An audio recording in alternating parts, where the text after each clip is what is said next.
कोल्हापूर महानगरपालिकेच्या नूतन महापौर रूपाराणी निकम आणि उपमहापौर अक्षय जरग यांनी आज अधिकृतपणे कार्यालयीन प्रवेश केला। महापौरांच्या कार्यालयात नामदार चंद्रकांत पाटील यांच्या हस्ते फित कापून प्रवेश झाला, तर उपमहापौरांच्या कार्यालयात आमदार विनय कोरे यांच्या हस्ते फित कापण्यात आली। या प्रसंगी खासदार धनंजय महाडिक, विरोधी पक्षनेता राजेश लाटकर, गटनेते शारंगधर देशमुख यांच्यासह अनेक नगरसेवक, माजी नगरसेवक, पदाधिकारी आणि महापालिकेचे अधिकारी उपस्थित होते। मोठ्या संख्येने नागरिकांनी उपस्थित राहून नूतन नेतृत्वाला शुभेच्छा दिल्या। कोल्हापूर महानगरपालिका येथे भव्य शुभारंभ झालेला आहे आणि महायुतीचा एक पहिला महापौर म्हणून त्याचा मला मान मिळाला आहे। या अनुषंगाने सर्वच कोल्हापूर वासियांचे, मायबाप लेखांचे, सगळ्यांचेच मनापासून नागरिकांचे आभार मानते की त्यांनी हा बहुमान मला मिळण्याची संधी त्यांच्यामुळे मला आज मिळाली।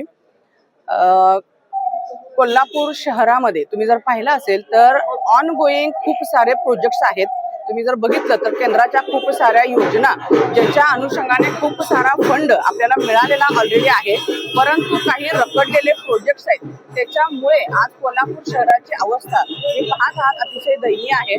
त्यामुळे पहिल्यांदा जे ऑनगोईंग प्रोजेक्ट्स आहेत त्याच्याकडे मी लक्ष देणार आहे।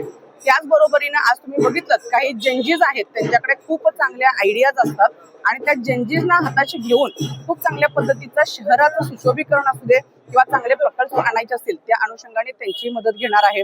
आज तुम्ही पाहिलं असेल तर कोल्हापूर शहरामध्ये स्वच्छता हा प्रामुख्याने विषय आहे।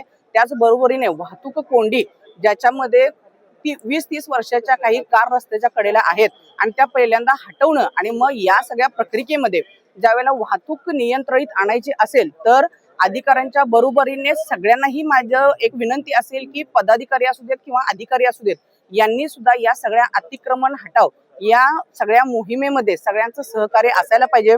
बऱ्याचदा असं पाहिलं गेलं, एक अनुभवाची शिदोरी माझ्या पाठीशी आहे की पदाधिकाऱ्यांचा सुद्धा त्रास जेव्हा अतिक्रमण हटवतो त्यावेळेला अधिकाऱ्यांना होतो, परंतु या अनुषंगाने अतिशय पारदर्शक महापौर म्हणून माझं कामकाज असेल, ज्याच्यामध्ये जिथे काही चुकलेलं आहे, जिथे काही इलिगल गोष्टी आहेत तिथे कोणालाच माफी नाही आणि फक्त केवळ आणि केवळ कोल्हापूर शहराची शिस्त याकडे पाहिलं जाईल।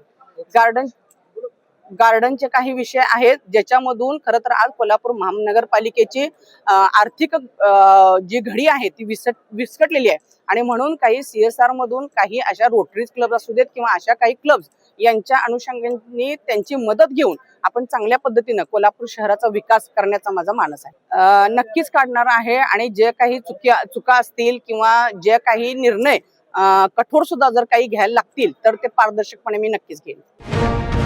अशाच ताज्या अपडेटसाठी महासत्ता न्यूजला सबस्क्राईब करा।